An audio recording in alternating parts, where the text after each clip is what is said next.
When it was announced that Black Desert Online, the Korean-based game, was going to be getting a release in North America and Europe, people were overjoyed. A lot of people were thinking that this was the game that the market needed. This was going to invigorate the dry, repetitive nature of MMOs that we've been dealing with, and it was going to provide new life and new vigor, and just reinstill all of these great emotions that have been missing for a long time. You know, come to think about it, I remember the same exact thing being said about ArcAge.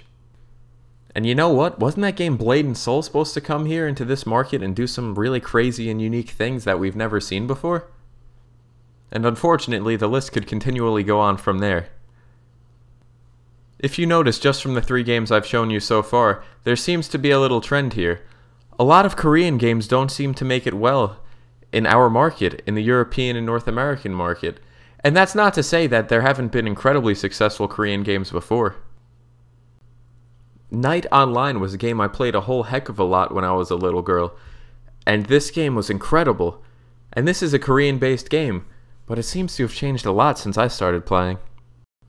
And while this game never truly resonated with me, Mabinogi is a game that millions of players have enjoyed and loved the art style and the anime-esque theme of the game. Of course, no one can forget the often replicated 2D MMO juggernaut that is MapleStory. This game is so well loved and well received by so many players, and it's unique in the fact that it's a 2D side-scrolling MMO. You don't see that a lot, and a lot of people absolutely love this game. But we cannot deny that in recent years, we have seen a trend of Korean MMOs that come into this market steaming hot, and then they kind of drop steaming hot too, like a steaming pile of you-know-what. We're going to talk about some of those reasons why those games don't succeed well in our market. Let's get into it. Unfortunately, I couldn't help myself but go back to Black Desert Online here. As you could see, the graphics in this game are just breathtaking. The game itself is so beautiful. They created a game world that really immerses you, just due to the general nature of how incredible the graphics are. But no one will deny that in this game, and in most Korean MMOs, one of the biggest issues is the grind. In Black Desert, for example, you could just keep grinding mobs forever, and you will still keep reaping a reward.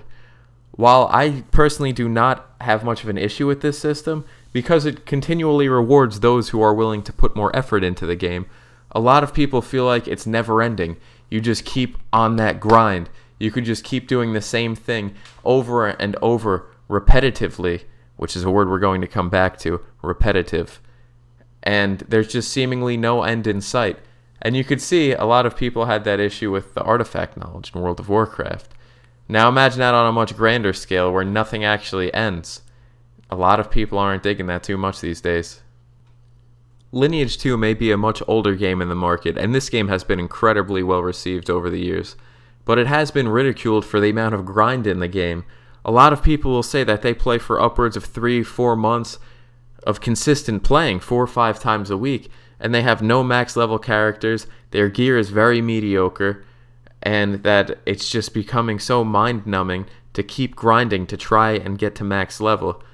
That's a double-edged sword, because a lot of times, yes, that gameplay will keep you coming back, and will keep you clamoring for more. But the other edge to that sword is, it's just so much of a grind. It's just so much that you're just like, I don't want to do this, I'd rather go play Pokemon. Now allow me to ask you a series of questions. Is this Twilight Spirit, or is this Revelation Online? Is this MapleStory, or is this some game that I don't even know what it is? I have no clue what the name is. Okay, April Fools, the name of the game was Lateal Online. I knew that, but I was just trying to prove a point.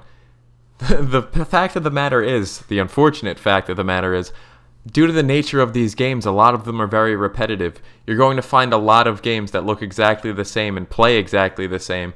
You might have Critica Online, which will play like Twilight Spirit, which will play like Revelation Online. You might have MapleStory, which I even mentioned in the beginning of the video, which is often imitated.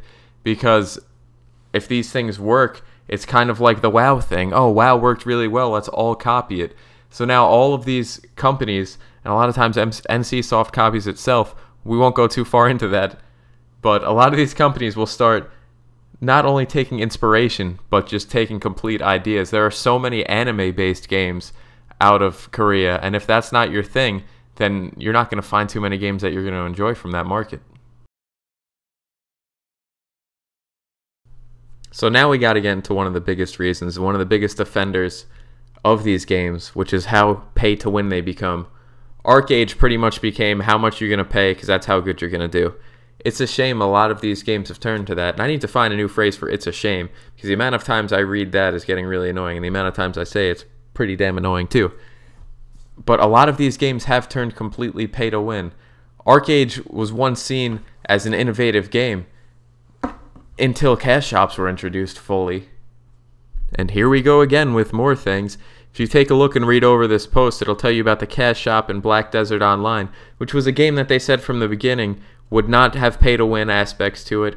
It would be completely a player-driven game with no issues, with no third-party interaction, but obviously that's not working very well. And the one weird difference with the cash shop in the North American and Europe markets as compared to the Korea markets is that you cannot earn currency in the North American and European market games to buy stuff from the cash shop. It is only cash, so it is only the money in your real life pocket that could be used to buy these items. Instead of currency you could find in-game.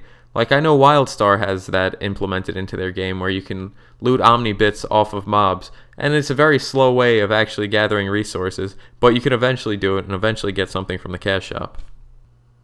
And while it has an incredibly badass and dope name, Vindictus also has elements of pay to win. For your endgame enchants, the only way to not break your weapon is to buy stuff that you could only get from the cash shop, which kinda leaves it a little unfair for the people that can't afford those things. While Terra Online might not necessarily be entirely pay to win, there are definitely advantages you will get if you decide to use the cash shop.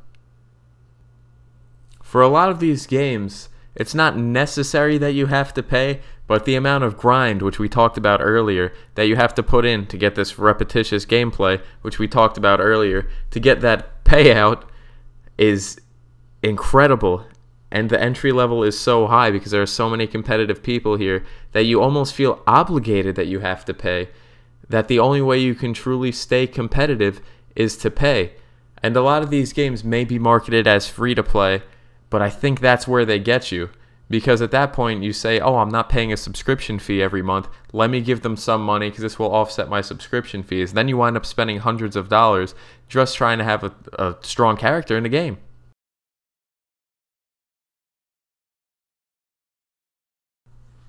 So ultimately there's one question here. Do you like anime? You a frickin' weeb? Do you have frickin' a katana in your house and a Japanese frickin' headband that you wrap around your head with the rising sun on the forehead? Is that what you do? Not knocking you if that's what you do. Because if that's what you do, that's what you do, that's what you like, man. You do you, you be happy. I'm fine with that. I ain't knocking nobody. I ain't ever gonna pick on anybody for what they like. But if you do not happen to like those things, you're probably not going to like most Korean MMOs. I had made mention before that a lot of them look incredibly similar. I've showed you quite a few already. I don't think I need to show you that many more.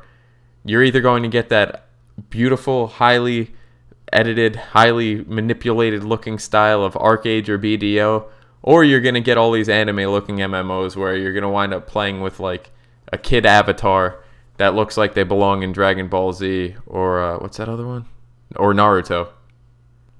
I'm not sure how or why I forgot what Naruto is. My apologies. But getting back to actual serious nature, a lot of these games are all going to look the same. And it may sound like what I'm saying is repetitive, but it's because a lot of these games are repetitive. Why would you want to go play all these different games when you can get the same experience in just one game?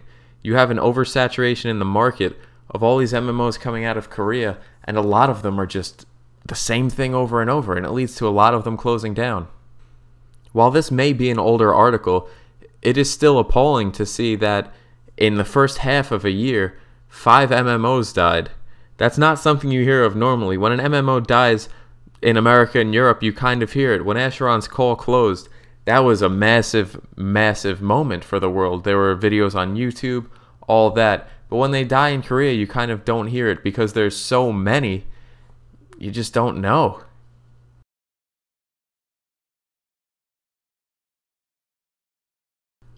With the market now turning and catering towards more limp-wristed, filthy frickin' casuals, you'll notice that the Korean MMOs are super, super hardcore still.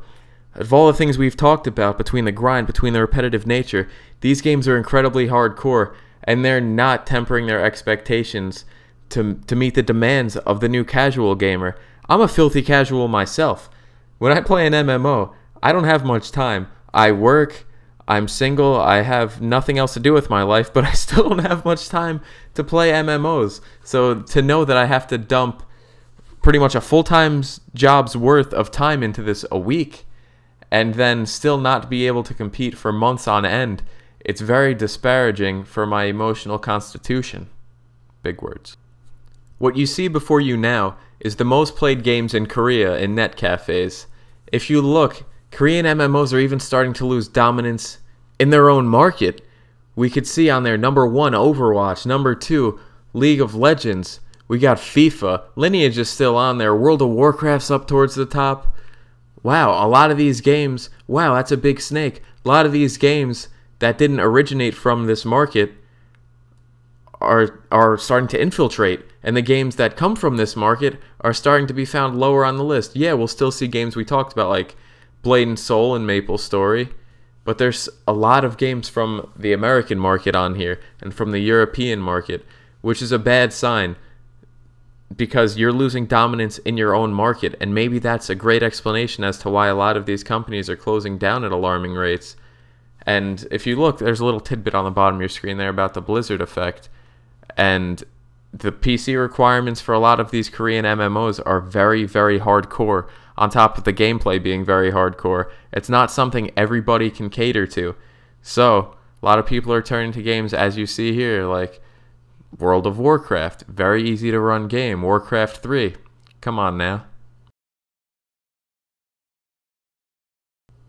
I figured we'd come back to this picture. I like this picture. Now, mind you, my friends, I'm not trying to bash on Korean MMOs. If that's what people enjoy to play, then that's what they enjoy to play.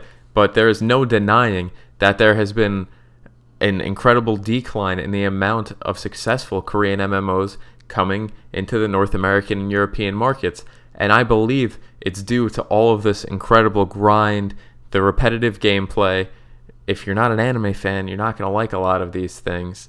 They're becoming way too pay to win. Cash shops are dominating, which we see from American games just the same, but maybe not to such a degree. And there's just a whole plethora of reasons why I believe that Korean MMOs have lost their stake in our market, and I don't think they're going to reclaim it anytime soon. The MMOs I think are going to reclaim it are actually coming from America. I think we could see some great things coming out of some new games coming up. Camelot Unchained looks like it's going to be great. Pantheon, Rise of the Fallen. Oh boy, that's getting me going a little bit. But guys, thank you so much for watching, and maybe I'll see you next time. Maybe not. Hope I do. Okay, bye.